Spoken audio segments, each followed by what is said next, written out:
Eh bien, c'est pas compliqué. La première chose à faire dans le transvasement, c'est de déplacer la ruche. Parce que l'abeille a un système de radar qui est d'une telle précision qu'il faut vraiment le respecter pour ne pas avoir d'ennui. Donc on met la ruche à remplir à côté. Bon là, elles ne sortent pas beaucoup parce qu'il n'y a pas encore le soleil et puis elle est plus faible. Mais normalement, elles arrivent là directement. D'accord? Donc, un petit coup de fumée.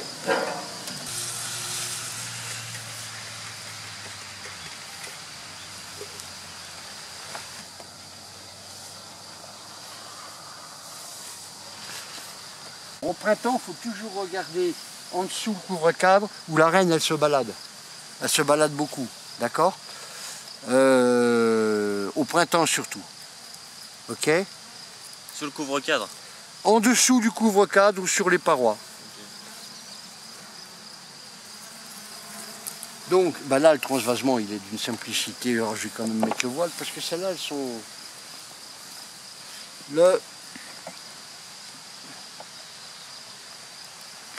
Voilà. Alors je vais vous faire un avant-goût du stage quand même. Les abeilles, il y a deux mots-clés quand vous ouvrez les ruches. C'est la douceur et la rapidité. Ouais. Ça, c'est la clé de l'abeille. Si vous n'êtes pas de choc brusque, il faut être doucement avec elles. Elles adorent tout ce qui est doux. Tu vois, c'est tout pondu. Vous voyez?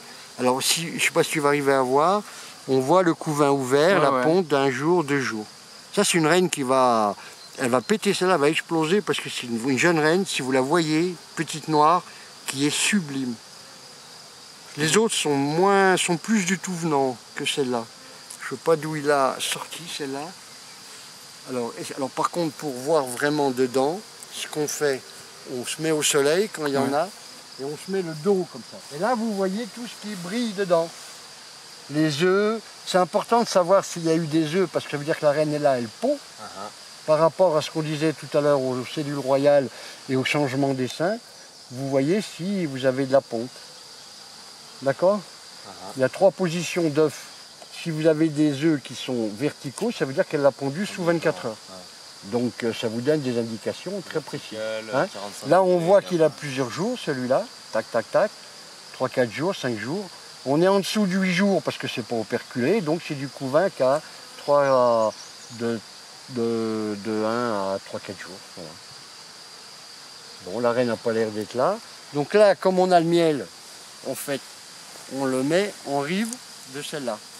En rive, c'est toujours le côté en rive intérieure ou extérieure. C'est toujours le plus près en extérieur pour ceux-là.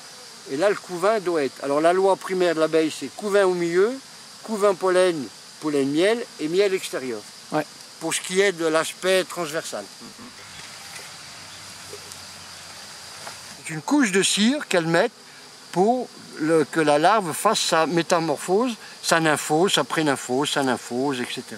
Vous l'avez vu la reine là? Non, je la vois pas. Elle est là. Ah oui, d'accord. C'est une petite jeune. Attends, elle est sur le côté, ouais. Alors là, pour les prendre, celle-là, par contre, c'est galère.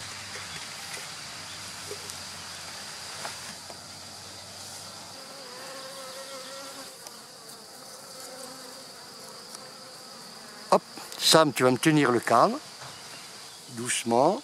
Tu peux le poser dans ce même sens. Il faut se mettre au-dessus, tu vois, il faut bien la prendre par le thorax, doucement, d'accord?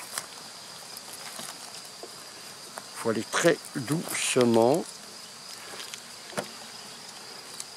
Voilà. Et là, on la marque. Voilà, une petite tache blanche. Voilà. Il ne faut pas trop qu'elle bouge son abdomen comme ça, tu vois, parce que ça l'esquinte au niveau de la spermathèque. On laisse légèrement sécher et on la remet délicatement. Voilà. Ok? Hop là, voilà. Ça, c'est le marquage le plus simple, le Posca. Et tu peux mettre la couleur de l'année si tu veux. Donc là, il avait mis ça entre deux pour calmer la ruche, la cire gaufrée. Au printemps, on fait ça on fait pas ça. Elles étirent de la cire. Comme ça, elles peuvent travailler, ça les calme. D'accord? Ça, c'est des ruches qui doivent être pleines à craquer dans 2 mois, ça. Pour passer l'hiver tranquillement. Hein. Donc il va falloir qu'elle bosse. Hein. Celle-là, elle a moins de population, elle est plus fragile. Enfin, plus fragile. Elle est Donc on va la nourrir un peu. Bah, ou si ça miel, ou la nourrir. Ouais. Bon, c'est un peu plus petit, mais ça demande qu'à grossir. Ouais, il y a quand même 2 bocates de couvain. Ouais. 3 même. Et voilà. Donc là, la ruche, elle est prête. Alors c'est quoi ça? Bon, ça, il faut l'ouvrir déjà. Putain, c'est gris, il y a là aussi, ça aussi, putain. Il y a longtemps que j'ai tout viré, mon gros. Ça m'énerve. Je te jure, ils ont inventé ça à des époques... Préhistoriques.